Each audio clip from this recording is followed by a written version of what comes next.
Hi everyone, my name is Inferno and this is my early access review of ZCrew by developers Isometric Shooter and published by Snail Games. ZCrew is an isometric survival shooter that can be played single player or up to 4-player co-op. It's Immersion Studio's first game that released on Steam Early Access on December 17, 2020 and plans to be in Early Access for a year. Having played this Early Access version for a few hours now, it's a good game but needs more polish, which I'm sure will come this year. It's definitely a lot more fun when playing co-op, where professions complement each other's skills well, and some of the environment art and missions already looks great. In the world destroyed by an alien virus, you are an elite member of the U.N.R, an apocalyptic salvation organisation. Players will need to cooperate and fight back the mutant blight in their quest to rebuild the world and restore civil order. Battle within the ruined city and the lost desert, facing hordes of infected humans, mutant insects, and creatures unknown until now. There are two other environments planned for the full release but not yet available to play: the Great Ridge and Southern Marsh. The game's trailer portrays intense gameplay and the makings of a good story. Unfortunately, the story has only progressed using a few lines describing the objectives of each mission and are easily skimmed over. It would have been great to have a quick cutscene or even just a loading screen showing some of the environment and action of each mission, just something to invest the player a little more.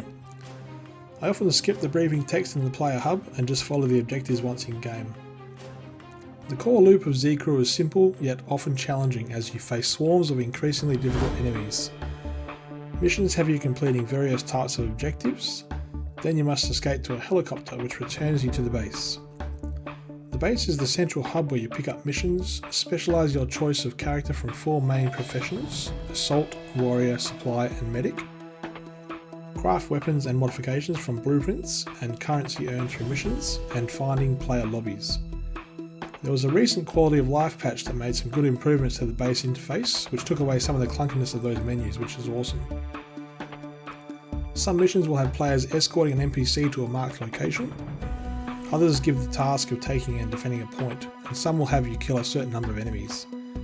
Once you complete the primary objectives, you've then only got a limited amount of time to get back to the helicopter, otherwise you'll fail the mission. I started off by trying to kill everything in my path to the helicopter, but I quickly learned this can waste valuable time, especially if they swarm you and knock you down.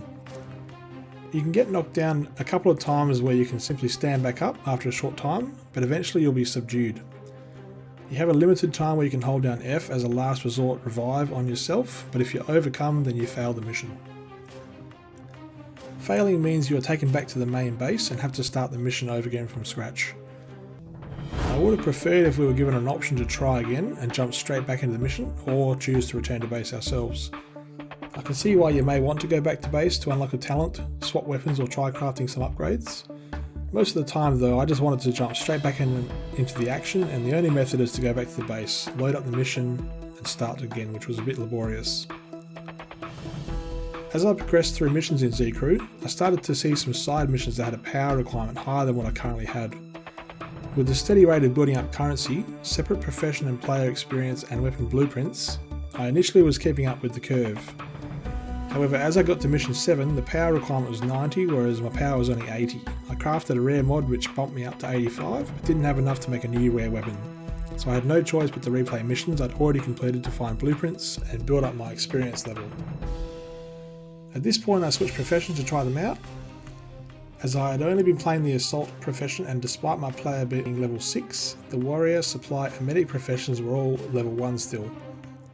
This meant their power was back to the default 60, and so I was restricted back to missions with a power requirement of 60. I didn't mind this as it let me learn those different professions from scratch, and interestingly, despite there being 4 different gun types, ARs, SMGs, sniper rifles and shotguns, all classes except the Warrior used an AR by default.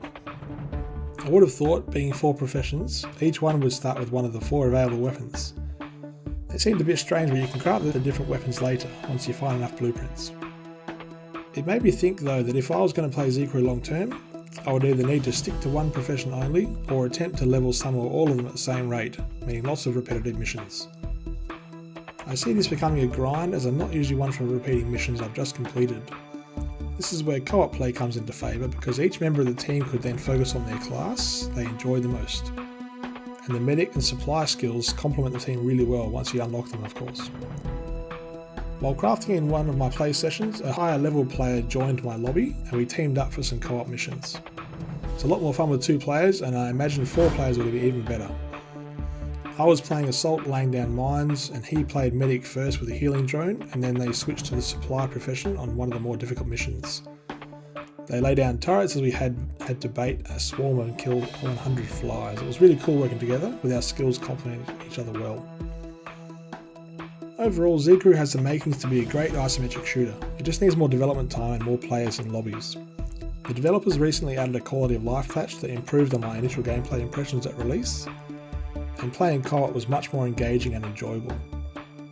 I look forward to watching the game progress and see more content added. I hope you enjoyed this review of ZCrew. Keep an eye on my Twitch and YouTube channels where you can watch reviews like this in progress. You can like and subscribe to these channels, and be sure to let me know your thoughts in the comments. My name is Inferno, and I will see you next time.